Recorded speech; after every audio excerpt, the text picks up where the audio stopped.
What's up, guys? Welcome back to the channel. Thank you for taking the time to be here.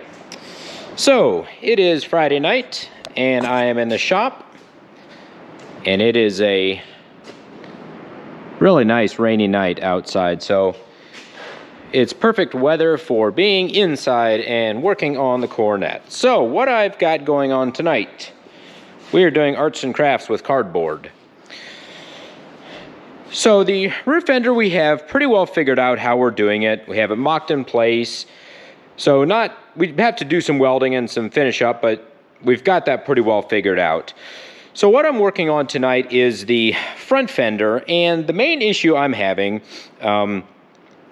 is obviously with moving the fender out like I'm planning. So originally, it was obviously the fender sat in flush with the door.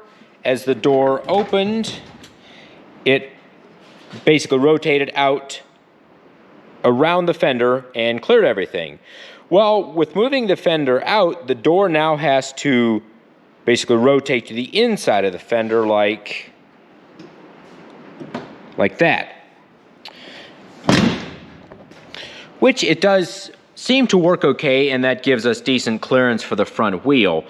At least once we get a slightly narrower one. But, so the original stud idea that I had sorry, light's about dead, is not going to work because when the door opened, it hit those studs. So I built this three-sided box thing here that the original studs ran through. I put nuts there, and then I bolted it through there into the car where it originally did. And that functions okay. It seems to clear okay with the door. However, we're left with this big gap, which I don't love.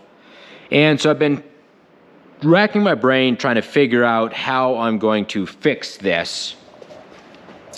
And I know a lot of you guys, or at least some of you guys, would rather see me just move the fender back in where it was and use, you know, either the stock Crown Vic wheels or a lot narrower wheel. But the issue with that is, with that fender all the way in, even with the stock Crown Vic wheel, which had a bunch of back spacing, it was already really tight. So I'm not sure it would have even cleared that way. But I'm set on using the Steelies. I already touched on what my plans are for the front wheel, so I won't bore you with that again. So I've just been trying to figure out how I can do this where it still looks okay and we're not left with a big gap here. So I've got an idea that I might try, so I'm gonna get started on that and we'll see what it turns out like.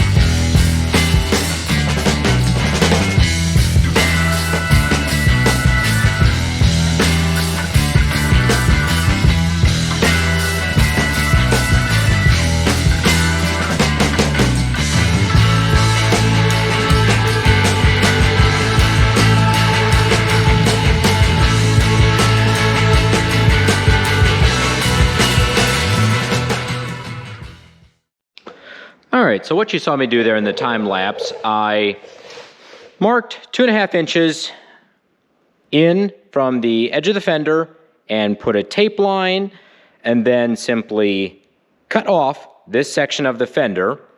Then I took this section, bolted back in the stock location where it was, and so now what that solves is we can open the door, and it does not have to open to the inside of the fender anymore.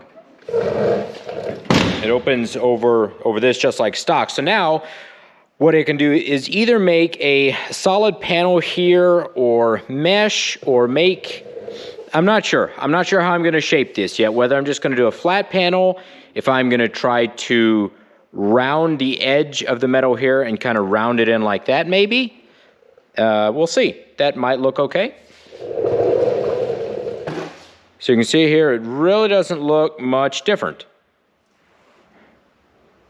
Cool. We might have found a solution.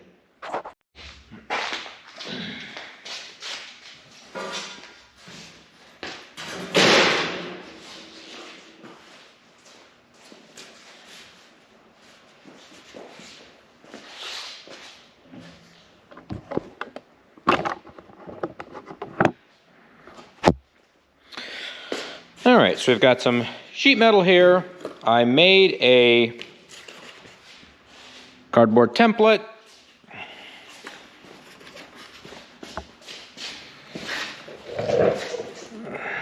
That fits in there just like that. And obviously this is just a rough starting point. This probably won't be the final version, but we got to start somewhere, so.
All right, so as you saw in the time lapse there, I was simply working on forming the filler panel for that. So I actually started by running it through my bead roller, and I have these radius dies here. So it just took quite a number of passes running it through to get this radius.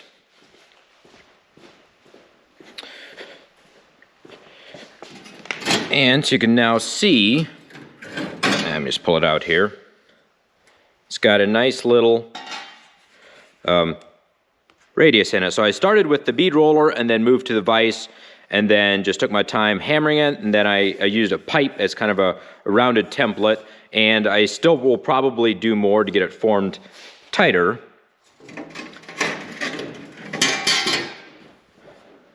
So something like that, and I'm still trying to decide if I want to also kind of make a radius on this part of the fender, that way that rolls around as well. But you can kind of get an idea of what I'm going for.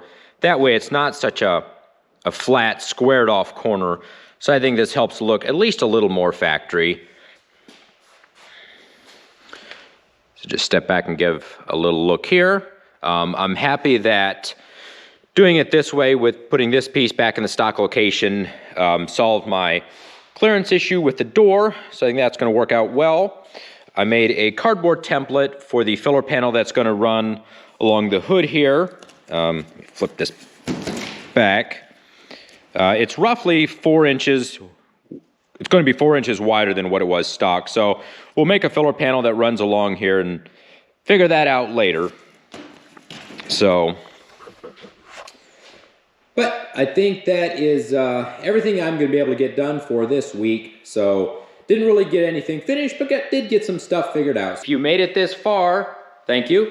I went on a little test drive this week for the first time with the car, so I'm going to throw the footage in here, and you can see that. Disregard some of the rattles. The trunk was rattling around, metal's loose back there. So I'll shoot that in here. Thanks for watching again.